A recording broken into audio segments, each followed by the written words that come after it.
Nah, baik, saya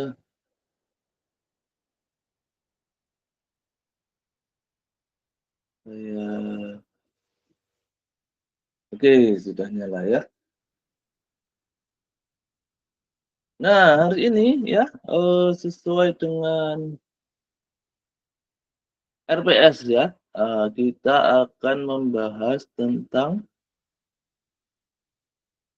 apa namanya, research gap ya, research gap ya. Nah, saya buka dulu slide-nya.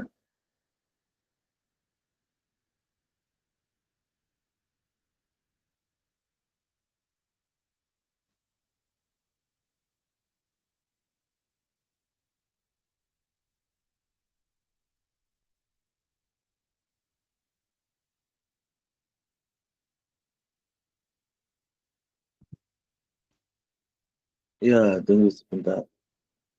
Ini sinyalnya agak kembang-kembis nih.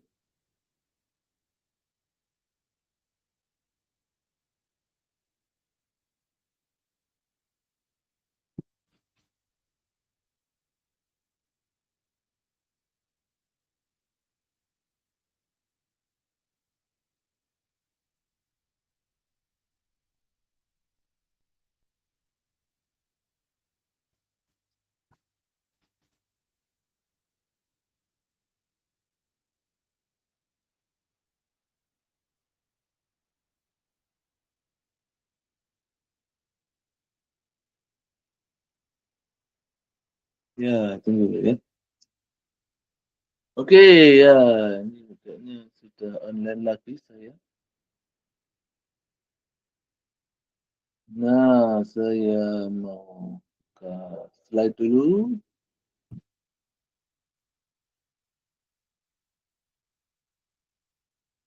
Ya, itu ya, apa sudah terlihat ya? Sudah terlihat apa belum ya? Sudah, Sudah kan Bapak. ya? Sudah, Bapak. Oke, ya, terima kasih.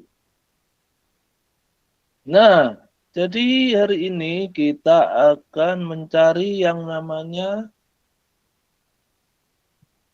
apa itu? Research gap ya. Nah, research gap. Nah, ini saya dapat apa namanya ini dari PowerPoint ya, dari Arab ini ya. Dari Saudi kalau nggak salah ini ya. Tapi saya lihat bagus ya, jadi bisa untuk kita pelajari. Nah, walaupun ini sebetulnya while writing PhD dissertation ini untuk S3 ya, tapi intinya sama saja lah ya, intinya. Karena sama-sama mencari literatur review ya. Oke, terlalu cepat.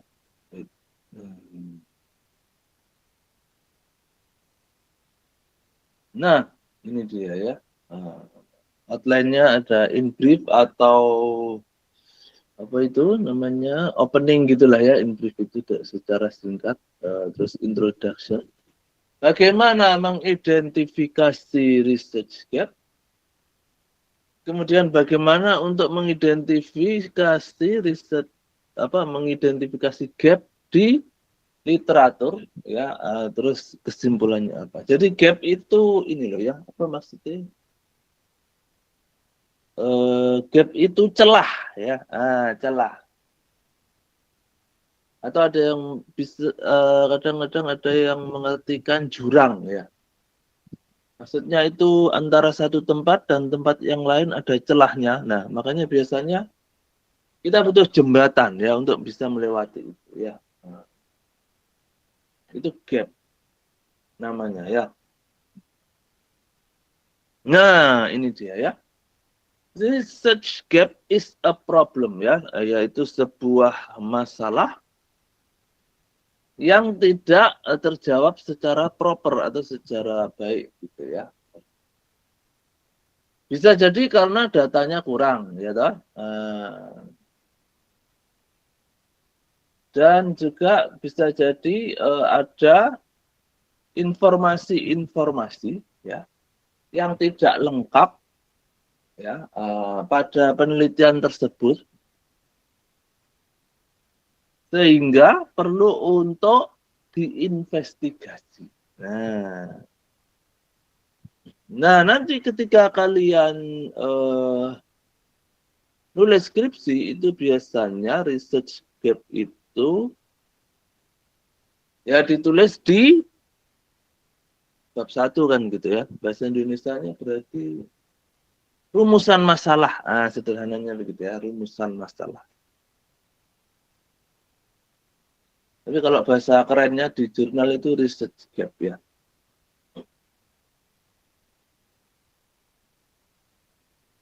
Nah, sebuah research gap itu berarti ada beberapa area yang sebetulnya penting itu ya untuk diteliti, tetapi belum diteliti sama peneliti yang lain gitu ya.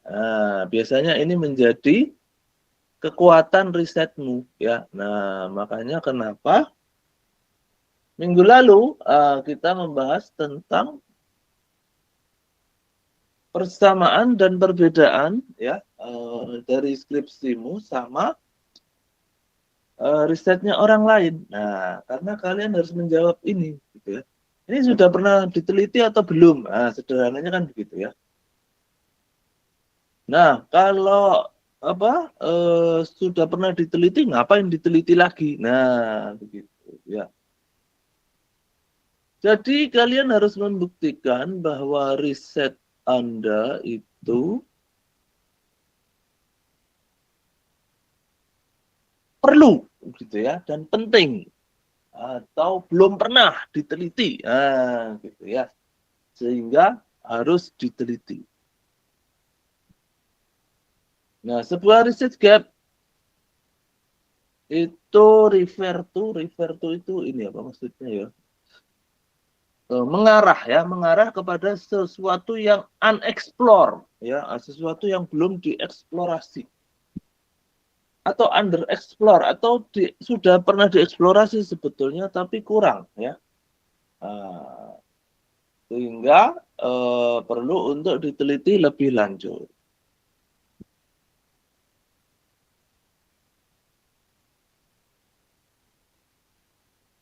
Sebuah riset gap adalah topik ya atau lapangan ya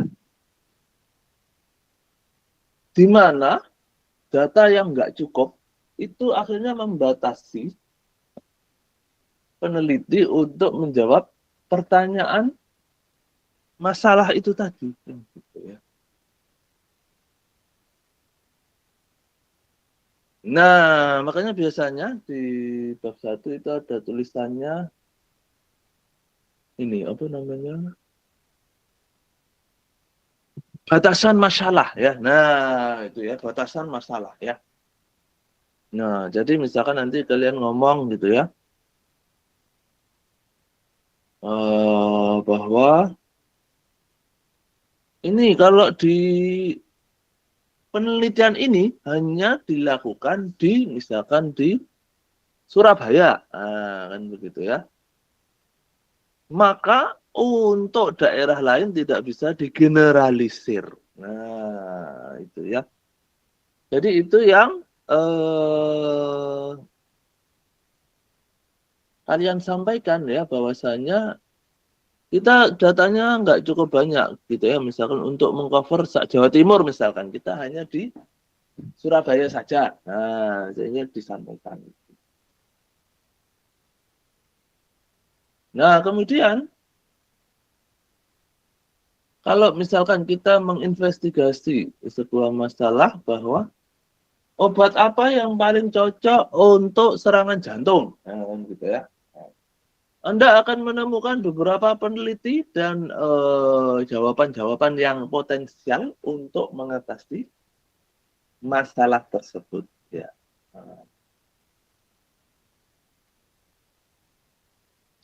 Jadi riset gap itu mengidentifikasi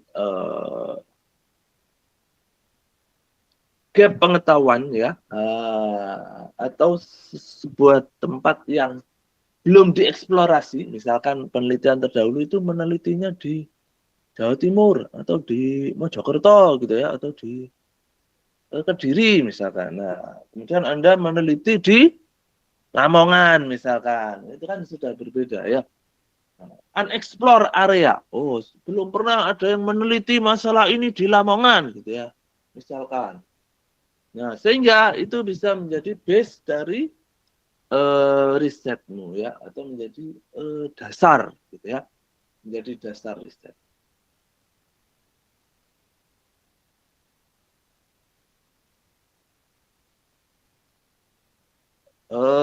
Terus mana ini ya? Aduh, sinyalnya hilang lagi ya. Aduh, gimana?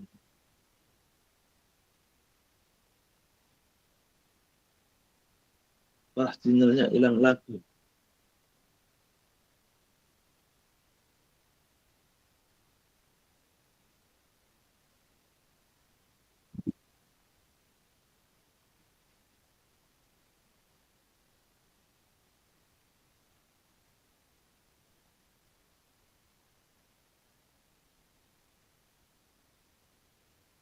Tunggu ya.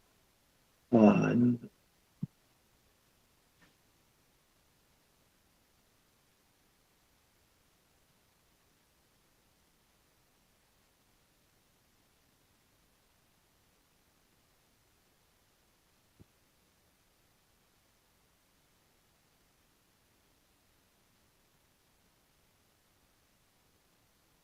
Ah, sebentar, sebentar. Ini saya harus mencari alternatif.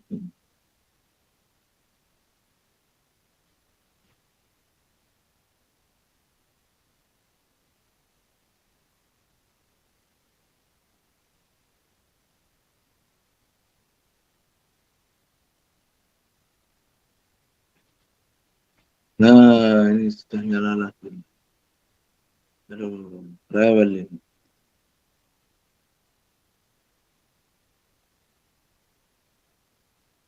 Ya, sebentar ya. Kita lanjutkan lagi.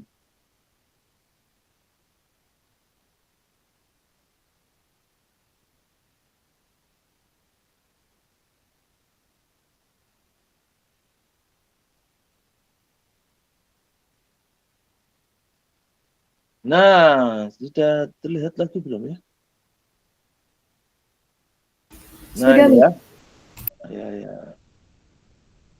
Jadi, bagaimana cara mengidentifikasi research gap itu ya? Mengidentifikasi research gap itu bisa challenging ya, atau bahkan nggak mungkin. Nah, kalau Anda mengetahui potensi dari riset yang terkini. Wah, challenging itu apa namanya ya? Menantang ya. Nah, apalagi kemungkinan besar Anda akan mengatakan bahwa saya nggak mungkin tuh menjawab sekian banyak apa namanya artikel ilmiah gitu ya, di perpustakaan. Nah, masalah sebetulnya adalah bagaimana Anda menemukan gap di risetmu sendiri, kan? Ya. Menemukan gap dan kemudian mengeluarkan gagasan yang original dan inovatif itu bisa sangat tricky ya. Tricky itu apa sih namanya? Apa bahasa Indonesia-nya tricky itu ya? Trik menjebak, gitu ya, bisa sangat menjebak. Ya. Jadi dalam penelitian ada beberapa metode yang bisa di summarize ya, atau mulakhos ya, karena ini yang nulis orang Arab ya.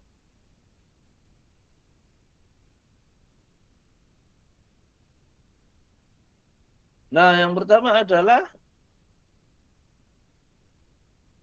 find your main motivating question ya, kan gitu ya. Anda harus menemukan motivasi Anda yang paling dasar itu apa. Mengapa Anda melakukan penelitian ini? Ya. Kemudian yang kedua adalah keywords-nya apa saja ya. Atau kalau risetmu itu kuantitatif ya berarti variabel-variabelmu itu apa.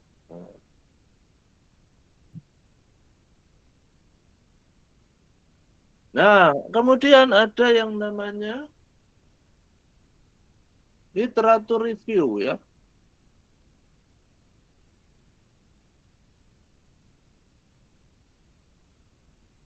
Ini seperti yang kita lakukan pertama kali kemarin itu kan ya. Menemukan keywordsmu ya toh, terus mencari pakai keywordmu itu publikasi-publikasi yang terkait.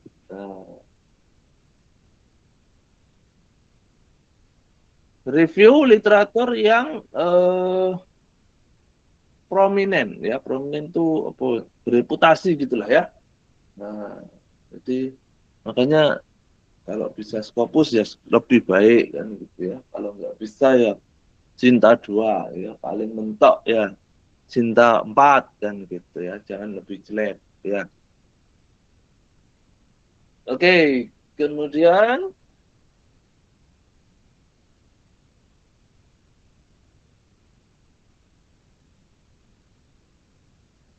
mengidentifikasi masalah yang ya yang belum didiskusikan oleh riset-riset yang terdahulu, tetapi masih terkait dengan motivasimu yang pertama. Motivasimu yang awal untuk menjawab pertanyaanmu gitu ya.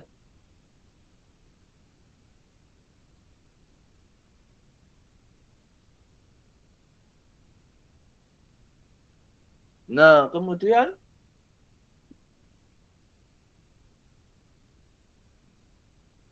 ini yang paling susah nih katanya ini ya kalau di sini ya. Eh, the last the last step tapi the most difficult kan gitu ya. Paling susah gitu ya. Yang mana yang belum diklaim sama artikel lain kan gitu ya. Kayaknya sudah semuanya sudah meneliti. Kemudian Anda harus mencatat gitu ya fakta-fakta yang bias atau kontradiktif. Nah, atau sebetulnya yang paling sederhana adalah Anda bisa membaca tuh di jurnal ya, terutama di jurnal-jurnal yang keren-keren ya, atau Scopus gitu ya. Itu biasanya ada tuh sarannya gitu ya. Direction for future studies gitu ya, saran untuk penelitian selanjutnya. Nah, itu sudah berarti Anda sudah menemukan si riset gap-nya itu kan gitu ya. Dia berarti sudah mengakui bahwa batasan masalahnya saya tuh hanya meneliti di sini loh gitu ya.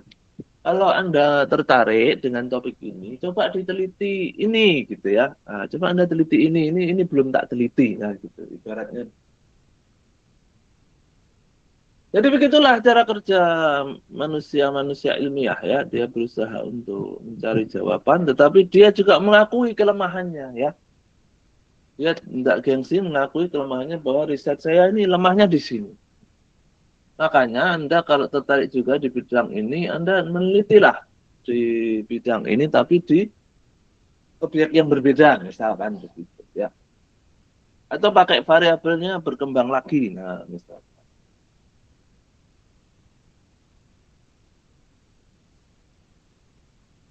Nah, Anda mungkin akan bertanya-tanya ya toh, apa jalan yang terbaik untuk menghasilkan sebuah research question ya. Nah, walaupun sebetulnya nggak ada metode yang didefinisikan dengan baik untuk mengidentifikasi masalah itu ya. Sebetulnya Anda tinggal mengeksplorasi kan, ya, your curiosity gitu ya, keingintahuan Anda, ingenuity, apa ingenuity itu ya? Kayaknya ada hubungannya sama ini apa ya? genuine ya, genuine itu keaslian gitu ya, imagination gitu ya, atau angan-angan atau visi gitu ya, judgment atau pengadilan, bukan pengadilan gitu ya. Apa ya kata ini,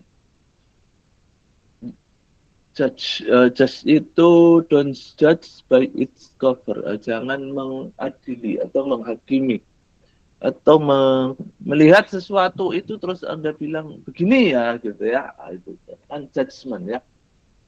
Tetapi sebetulnya judgment itu bisa salah. Nah, makanya perlu diteliti kan gitu ya. Nah, lihatlah literatur-literatur yang sudah terpublish sebagai inspirasi gitu ya. Baca buku dan posting-posting. Maksudnya ini artikel ya, bukan status ya, bukan posting status ya. Nah, itu akan membantu Anda untuk memahami gitu ya, seberapa dalam ya pekerjaan-pekerjaan para peneliti itu di bidang itu kan gitu ya.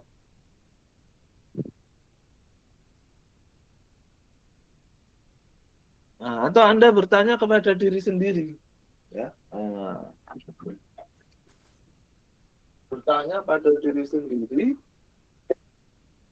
ya toh, apa yang paling relevan, uh, relevansi apa ya toh, dari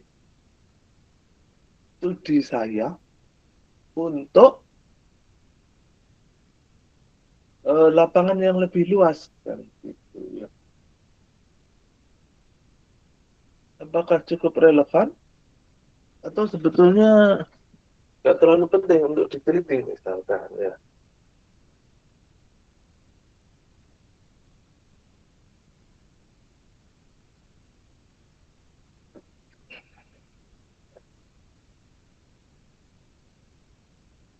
Nah, terus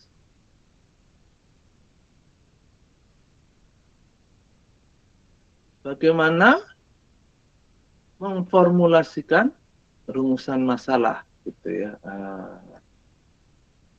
Masalah-masalah apa yang belum terjawab. Nah, apakah saya perlu melihat dari sudut pandang yang lain agar bisa menjawab pertanyaan tersebut? Nah, apakah variabel-variabel lain bisa juga mempengaruhi penemuan-penemuan itu? Nah, misalkan, ya kan? Atau kemarin anak saya ada, Pak, saya mau tambah variabel deh ini, biar lebih lengkap, misalkan, ya kan? Nah, Anda sebagai autor, ya, atau pencipta, itu harus mengklarifikasi,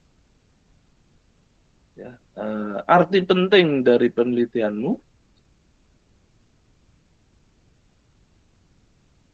dan berusaha mengisi celah itu ya, dari riset-riset terdahulu.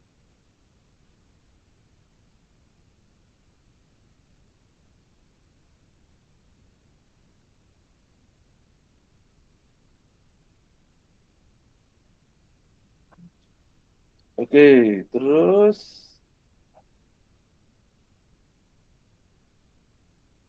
nah ini yang kayaknya sama kayak tadi ya. Lihat rekomendasi gitu ya dari riset terdahulu. Nah, untuk bisa mengetahui perkembangan dari ilmu pengetahuan yang atau bidang yang Anda sukai, bacalah meta-analisis gitu, atau artikel review. Nah, itu akan membuat Anda mengetahui isu-isu terkini. Ya, jadi biasanya tuh ada riset namanya biblio, biblio, biblio ya kalau nggak salah ya. Itu dia itu merangkum merangkum riset-riset terdahulu, biblio itu ya. Nah, itu lumayan itu bisa memotong waktumu kan gitu ya, karena dia merangkum beberapa riset jadi satu ya. bibliografi namanya ya. Riset riset apa namanya? Jadi dia itu risetnya mengumpulkan riset-riset terdahulu gitu ya. Itu namanya apa jenisnya? Literatur review gitu ya. Tapi harus banyak. Jadi satu artikel itu biasanya 100 artikel gitu ya. Terus di summarize ya.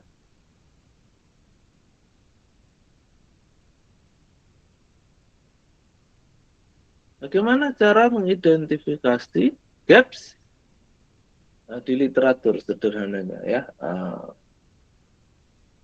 Yang pertama adalah cari publikasi yang sudah ada sebagai inspirasi. Kemudian tanya kepada dosen pembimbingmu ya toh. Pakai mesin pencari digital ya toh. Terus cek jurnal-jurnal yang bereputasi. Terus catat ya catatan dicatat pertanyaan itu dicatat gitu ya.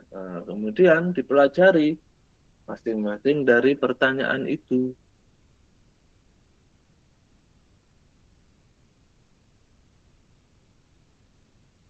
Nah, cari di paper yang sudah publish apa yang menginspirasi Anda ya toh. Terus tanya DPA dosen pembimbingmu. Ini kok sama bolak-balik ini ya. Nah, untuk apa? Untuk mengklarifikasi riset area, eh, untuk mengetahui apakah metodemu itu error apa enggak ya. Apakah dia itu sejalan sama riset-riset terdahulu? Itu apakah idemu terlalu melenceng misalkan ya. Nah, ketika Anda itu percaya bahwa sebuah topik itu penting, maka Anda harus menyampaikan itu pada dosen pembimbingmu. Kan.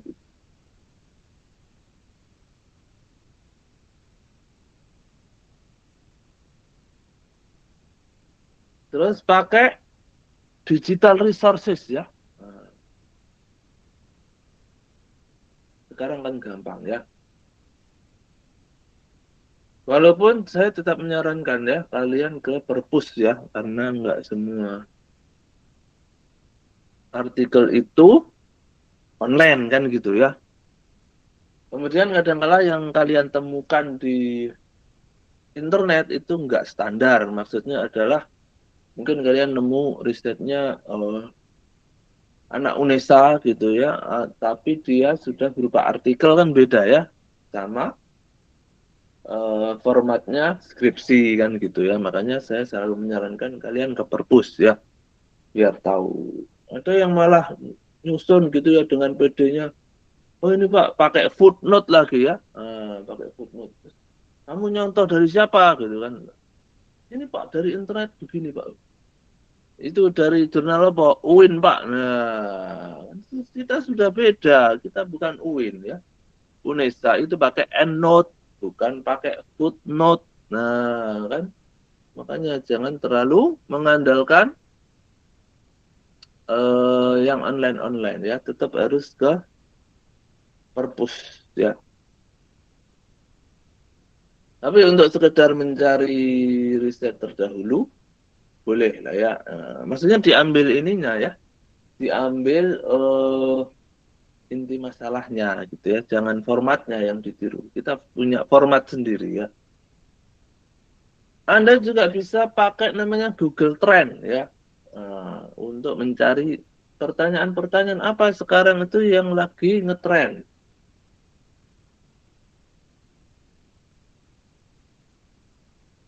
Nah, untuk mengetahui apa namanya topik-topik apa yang sedang terkenal di bidang ilmu pengetahuan. Cari di jurnal-jurnal yang bereputasi. Selalu ada segmen namanya main concept gitu ya di jurnal-jurnal yang bagus, di mana para ahli itu meng-highlight gitu ya atau menggarisbawahi ide-ide inti dalam bidang Anda itu ya.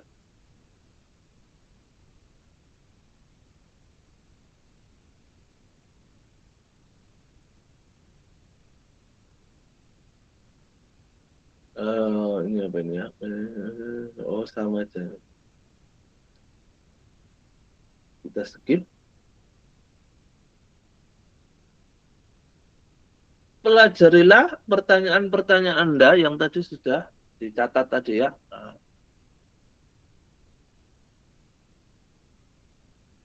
Mengapa kok begini? Mengapa kok begitu? Terus apa namanya? Ya sinyalnya hilang lagi ya. Ya nggak apa-apa ya sambil menunggu gambarnya muncul lagi. Jadi ide-idemu itu ya atau pertanyaan-pertanyaanmu itu harus di perform ya atau harus dijawab dengan riset yang baru kan begitu ya. Sehingga keraguan-keraguan ya tentang pertanyaan penelitianmu bisa terjawab gitu kan. Kan tadi dikatakan bahwa oh ini di Surabaya sudah banyak yang meneliti ini tapi di Lamongan belum ada kan gitu ya. Jadi harus diteliti.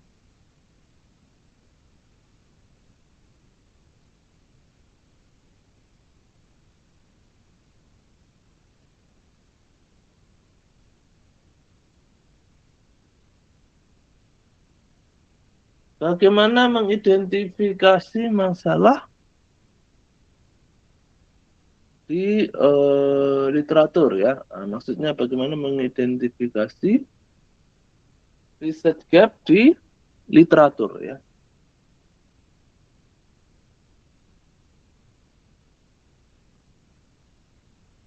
Yang pertama ya lihat keywordnya ya. Ada nggak yang sama dengan risetmu? Kemudian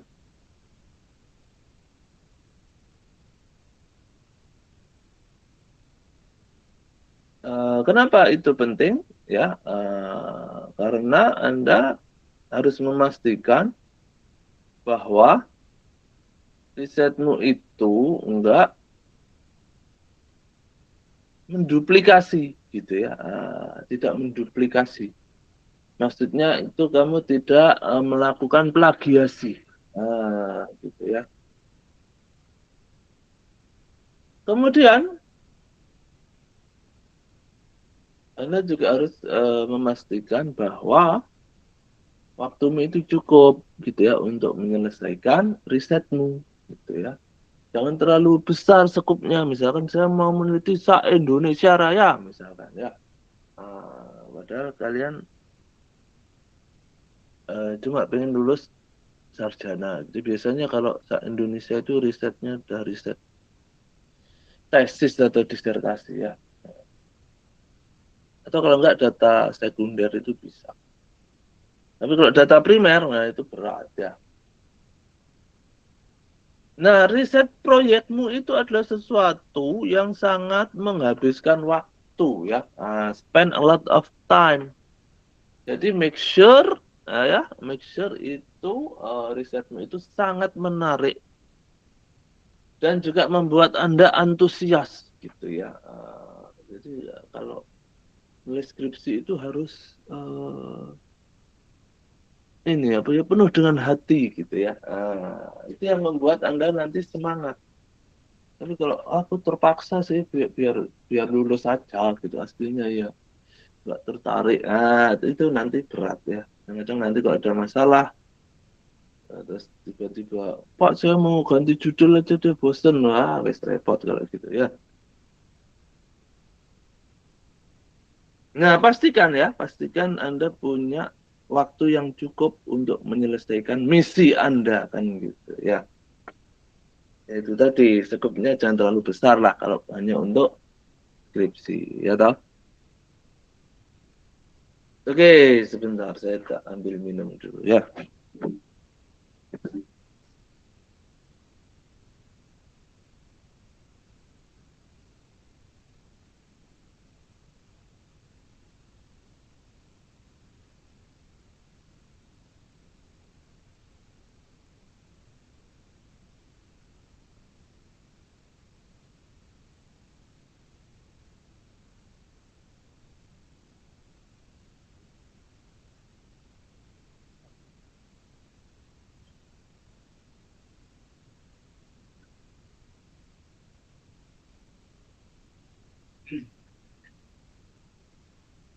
Ya, baik.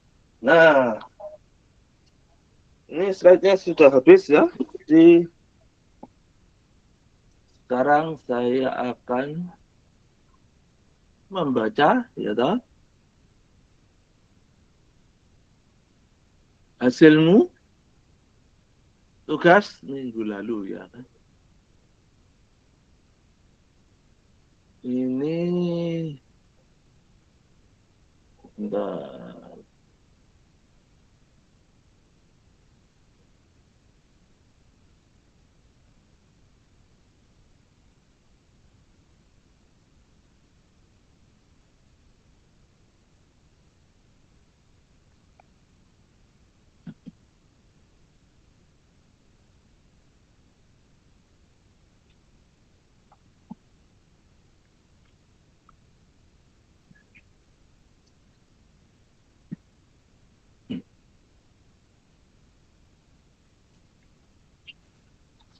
Oke, sebentar. Mana tadi?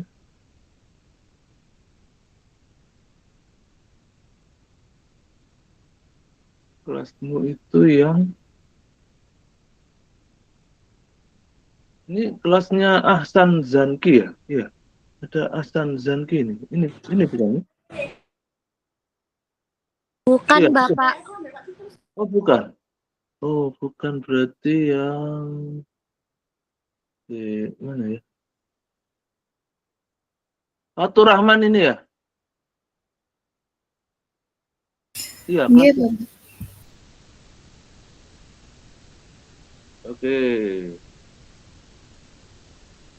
kita lihat kalau gitu ya. Oke.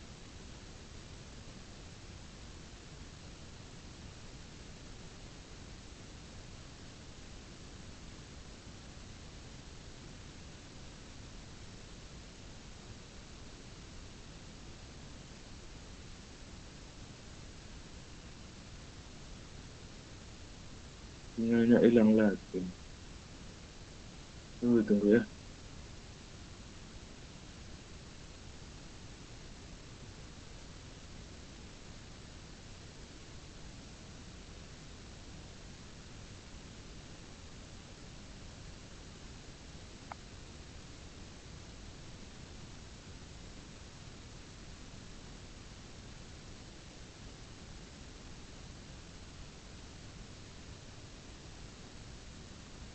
Fatur Rahman ini ya.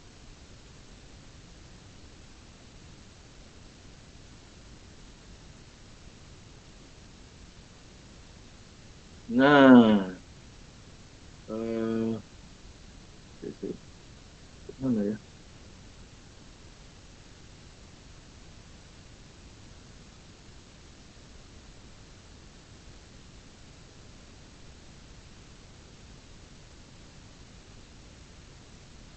Nah, ini ya, Fatur Rahman ya toh.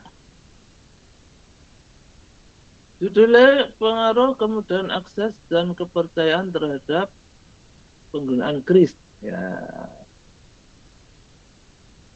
Nah, ini dia sudah menemukan ya riset yang terdahulu dia tentang gold investment ya.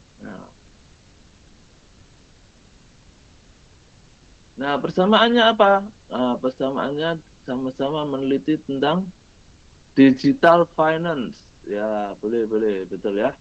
Yang satu gold investment, yang satu kris ya toh. Nah, perbedaannya apa? Riset objeknya. Nah, yang satu di ibu-ibu rumah tangga di Medan, yang satu di Genzi ya toh. Terus yang satu fokusnya juga beda, yang satu gold, yang satu kris ya. Nah, boleh ini ya, Fatur Rahman ya.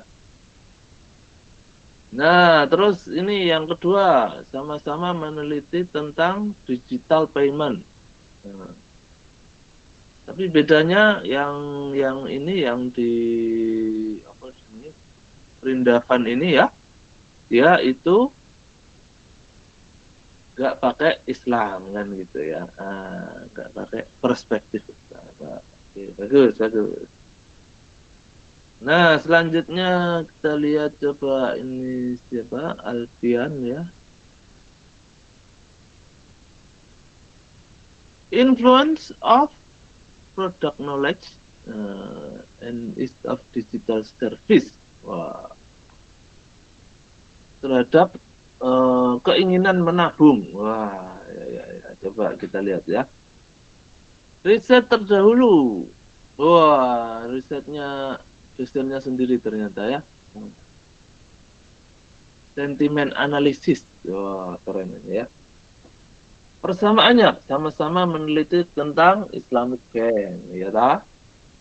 Perbedaannya apa? Nah, perbedaannya si Alfian ini meneliti khusus untuk student ya. Kalau punya Pak Yan ya, itu general customer. Nah, oke, boleh. Terus ada ini apa ini? Eksplorasi Bank Syariah di Muhammadiyah. Ini siapa ini penelitinya ya? Mansur. Ya, persamaannya adalah sama-sama dari university student sebagai ininya ya, sebagai respondennya. Sama-sama kuanti, sama-sama bank digital. Perbedaannya apa? Institusinya berbeda. Ya. Terus variabelnya juga beda. Nah, oke ya. Segitu aja kan. Nah, jadi dari sini kalian sudah bisa menemukan yang namanya research gap kan gitu ya. Ini loh punya saya beda kok sama yang lain gitu ya. Punya saya itu begini variabelnya beda kan gitu ya. Terus ini siapa ini? Eh, Kenapa kok nggak bisa ini?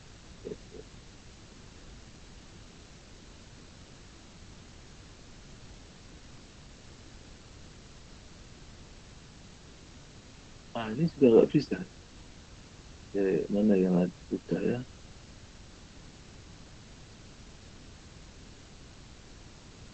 Berat kayaknya. Itu yang gambar ya. Semuanya PDF ya.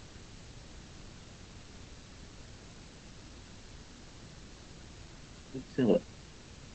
Oh, bisa ini ya. Ananta ya. Nah, Ananta Putri. Pengaruh religiusitas dan altruistik. Tapi ini kok Indonesia ya? Mana yang luar negerinya? Ini nih. Impact of cash wakaf link suku. Ya, persamaannya sama-sama variabelnya kas wakaf link suku. Nah, perbedaannya adalah kalau ini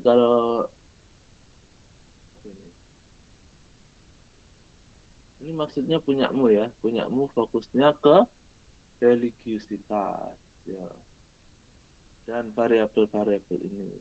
Terus Indonesia lagi ini Muslim intention to participate in CWLS. Perbedaannya variabel independennya berbeda. Oke, ini Indonesia lagi. Overcoming barriers to optimizing CWLS di Matel ANPW, keren ini ya. Perbedaannya terletak pada variabel independen. Ininya juga beda kayaknya ya. Metodenya sama nggak?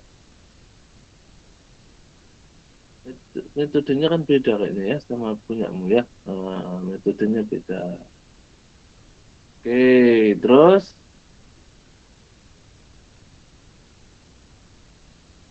silatin. Nah, ini dah.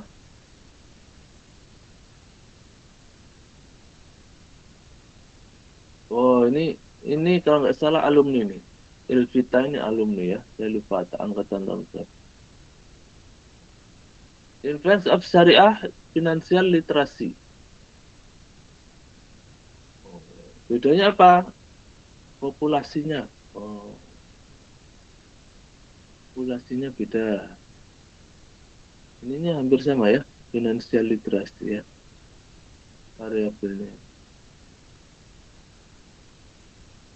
Percent of saving student interest.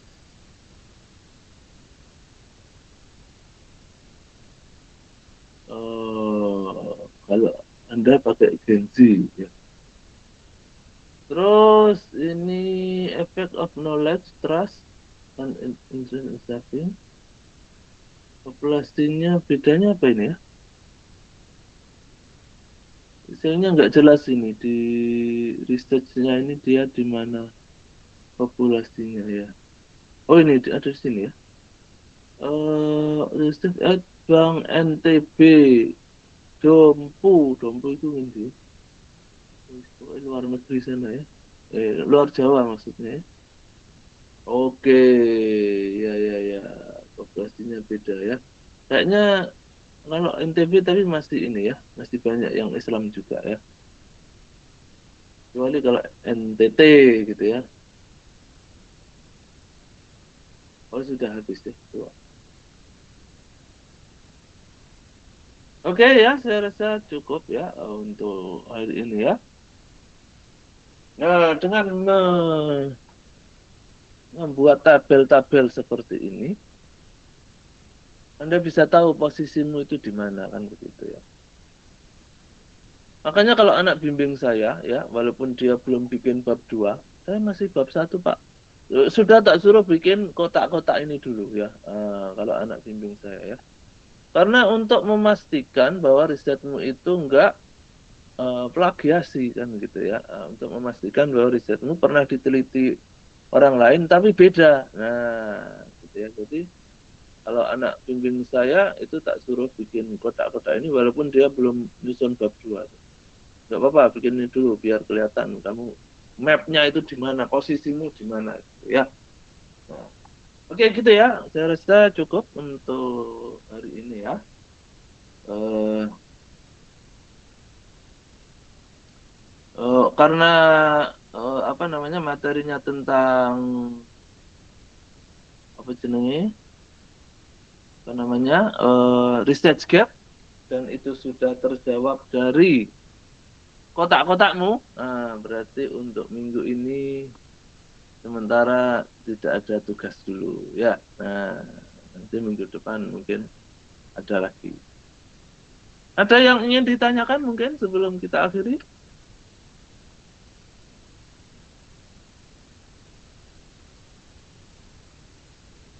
Ya, silakan.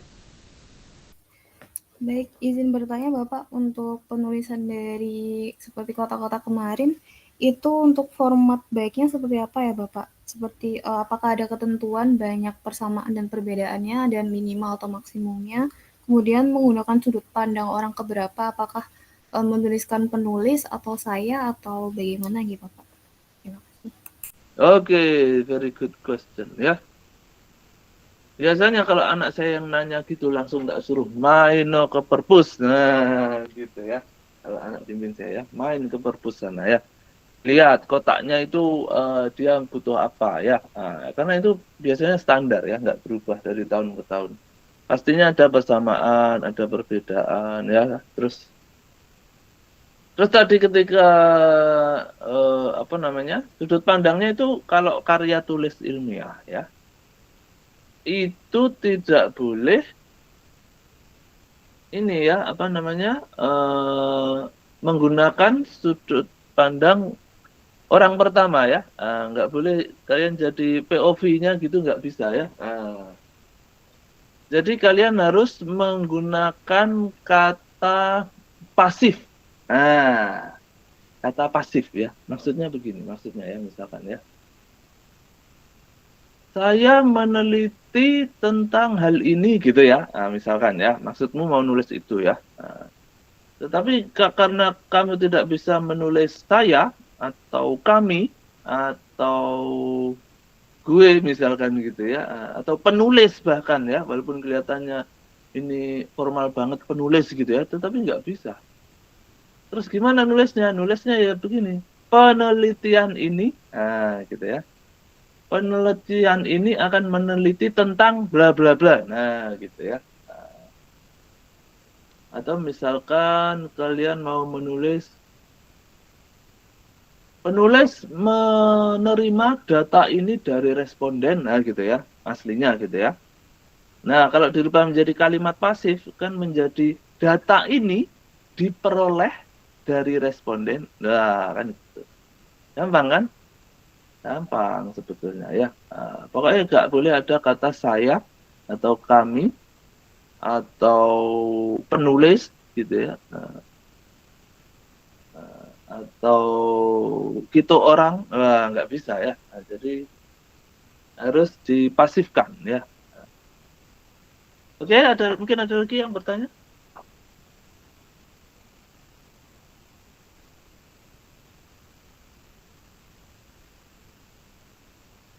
Tidak ada? Oke, kalau tidak ada kita akhiri dulu ya pertemuan kita. Ya, karena yang di latihan itu hanya 2 dan aslinya kalau kalian nyusun beneran kan nggak mungkin tuh 2 ya. Itu makanya silahkan dilanjutkan masing-masing ya. Tadi sudah ada kan yang 7 atau ini gitu ya. Tapi sebetulnya kalau di skripsi itu biasanya paling banyak itu saya nemu ya 10 ya, paling banyak ya. Jarang yang lebih dari 10. Nanti kepanjangan bab 2-nya ya. Paling enggak 10. Atau kurang juga bisa. Antara 5 sampai 10 lah ya. Kalau 2, 3 itu ya kurang ya. Oke, mungkin itu ya dari saya, kita akhiri dengan akhir majelis. Subhanallah. Alhamdulillah. Terima kasih ya semuanya. Silakan ke perpus ya. Ke perpus biar tahu ya. Nah, kalau sudah masuk skripsi nyusun itu harus rajin ke kampus kalian ya. Walaupun nggak waktunya bimbingan, nongkrong di perpus itu ya, baca-baca ya. Ya, terima kasih semuanya. Saya akhiri. Wassalamualaikum warahmatullahi wabarakatuh. Waalaikumsalam. Waalaikumsalam warahmatullahi wabarakatuh, Pak. Terima kasih, Pak. Terima kasih, Pak.